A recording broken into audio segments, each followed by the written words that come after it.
Hey guys, and welcome to I Want My Angst TV Reviews. I'm Sarah, and today we are going to talk about the Netflix original horror movie, Texas Chainsaw Massacre.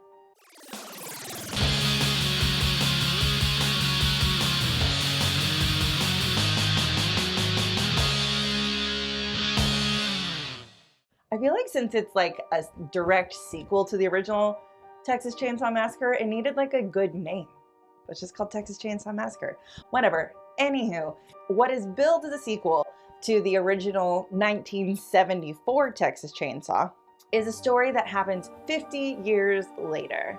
Some young kids have purchased the town of Harlow and are trying to turn it into like a new millennial Gen Z mecca. But unfortunately, after some miscommunication and kicking out an old lady from her home, Leatherface is back.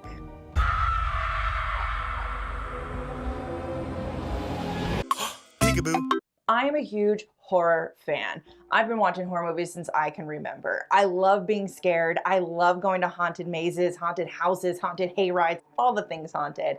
And I actually used to do special makeup effects in another life. So when I watch horror movies, I watch them through a very different lens, I feel like. I want to be scared. I want it to be gross. I want gore and guts depending on what I'm watching, because slasher is different than regular horror, yes. But when it comes to Leatherface, the original Leatherface set a bar.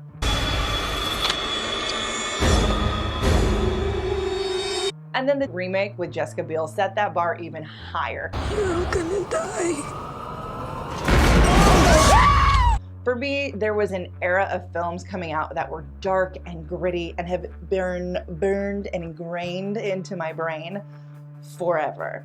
Because they're terrifying, horrific, gory, and everything a horror movie should be. Now, when it comes to this Texas Chainsaw sequel, it's so hard for me to call it a sequel. I don't know why. It's directly linked to it. I enjoyed it.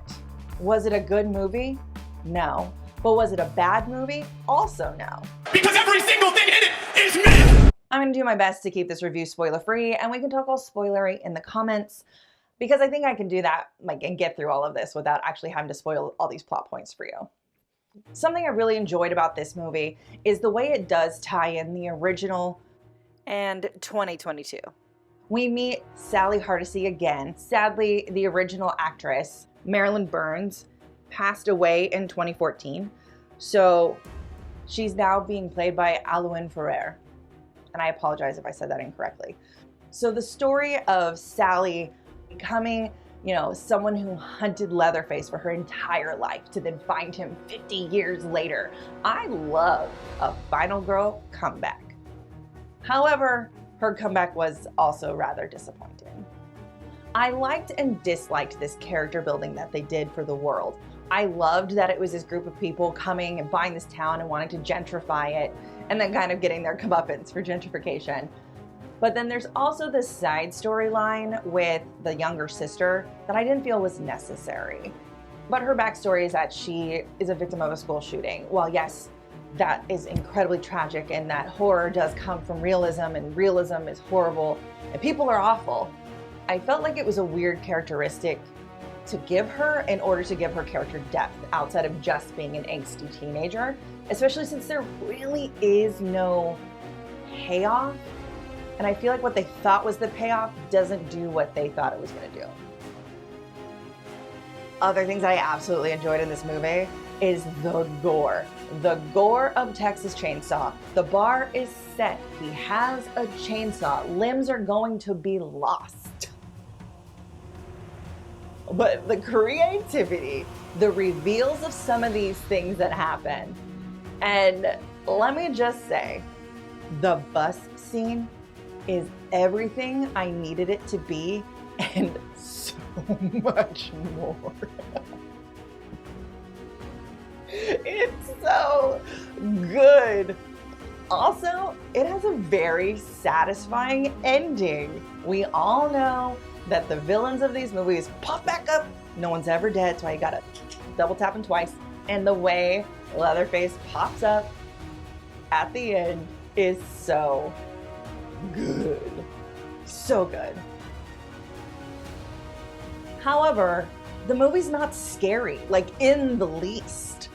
Like, no suspense. I'm not horrified. Like, I'm literally sitting there being like, girl, get under the bed. Girl, get the gun. You know, like, but I'm not scared. And I feel like Leatherface should be scary. This is just kind of fun with some really great kills. So if you're going into the Texas Chainsaw Massacre wanting to just see cool Leatherface and really cool kills, you're gonna be very happy. But if you're going into Texas Chainsaw Massacre wanting to be scared, you're gonna be real disappointed. The pace of this is wickedly fast. But on the flip side of it, the runtime of this movie is only an hour and 15 minutes. I really, and I never say this, think that it should have been about 15 minutes longer. I feel like I'm always saying it should have been like 15, 20 minutes less. This one, an extra 15 minutes could have added those suspenseful moments that we need, that we just don't have to build the terror that is Leatherface. He's iconic. He's scary. I'm really sad this movie wasn't scary. Try anything and you're canceled, bro. Oh, fuck.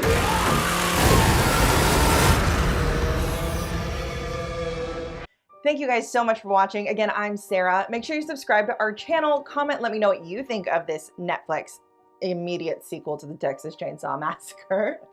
Give this video a thumbs up and ring that bell so you don't miss out on any more angsty videos.